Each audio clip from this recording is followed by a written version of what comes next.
ఏడేడు 2 మాసాలు అయిపోయింది, 2 వర్షాలు కూడా అయిపోయింది. నా విగ్రహ ప్రతిష్ట చేస్తానని మాట తీసుకుంటున్నారు, కానీ మీరు మాత్రం చెయ్యట్లేరు. మీరు కానీ నా ఆగ్రహానికి మీరు గురి అవుతున్నారు. ఇప్పుడు మాత్రం నేను మీ మాట ప్రకారమే ఏడేడు సంతోషంగా ఆనందంగా సరిపెట్టుకుంటున్నాను. నా బాల బచ్చలందరినీ ఏ ఆపద వచ్చినా నేను కాపాడుతున్నా. ఏ ప్రమాదాలు వచ్చినా కానీ కాపాడుతున్నా. మీరు మాత్రం నా మాటకు మాత్రం ఆచరించట్లేరు.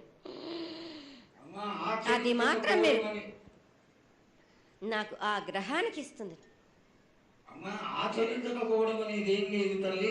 ఎసురుబాటు లేక ప్రతిష్ట చేయలేకపోతున్నామే తప్ప చేయకూడదనేది ఇట్లా కాదు తల్లి.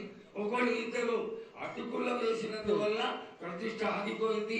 ఎవరు అడ్డుపుల్ల వేసినా గాని తొలగించేదాన్ని నేను ఇంకా మాత్రం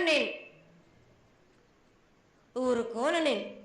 ఎవరు అడ్డొచ్చినా వాళ్ళను మాత్రం తీసుకుపోయేదే కానీ వాళ్ళకు చుక్కలు చూపిస్తాను. ఇంకా మాత్రం మాత్రం ఊరుకోను బాలక. చాలా సంతోషం తల్లి. నువ్వు అండగా ఉండి చేయించుకున్న పక్షంలో తప్పకుండా నీ ప్రతిష్ట చేయించుకుంటాం. ఆగ్రహం వద్దు తల్లి.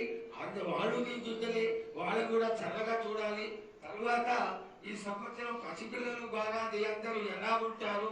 వర్షాలు లేవనుకున్నటువంటి వర్షాలు నువ్వు రాగానే 15 రోజుల్లో ఇంచుమించుగా సరిపడేటటువంటి వర్షాలు కురిసినాయి. కానీ చక్కటి వర్షాలను కురిపించి పాడి పంటలు ఇచ్చి మమ్మల్ని అందరినీ ఆశీర్వదించి నీ యొక్క అనుగ్రహాన్ని తెలియజేయ తల్లి. పాడి పంటలేనా దానికి సమానంగా ఉన్నది బాలకు.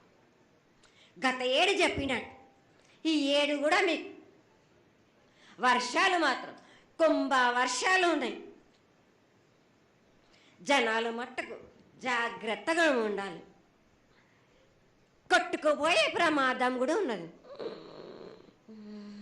అగ్ని ప్రమాదాలు ఉన్నాయి. కుంభ వర్షాలు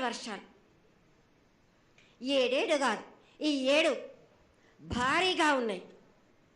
జనాలు మట్టుకు సగానికి సగం కొట్టుకుపోతూనే ఉంటారు. వాళ్ళకు ప్రాణ నష్టం కూడా జరుగుతుంది.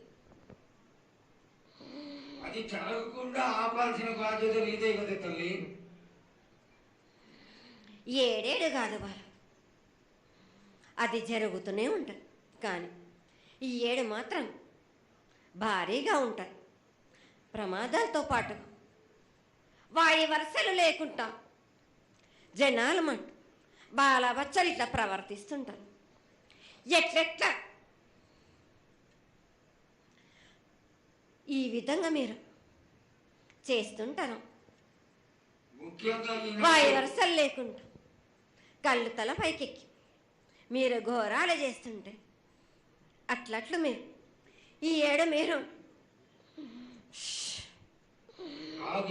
ప్రమాదాలు జరుగుతూనే ఉంటాయి. ప్రాణ నష్టం కూడా జరుగుతూనే ఉంటాయి. వాళ్ళని మాత్రం నేను మాత్రం వదిలిపెట్టను.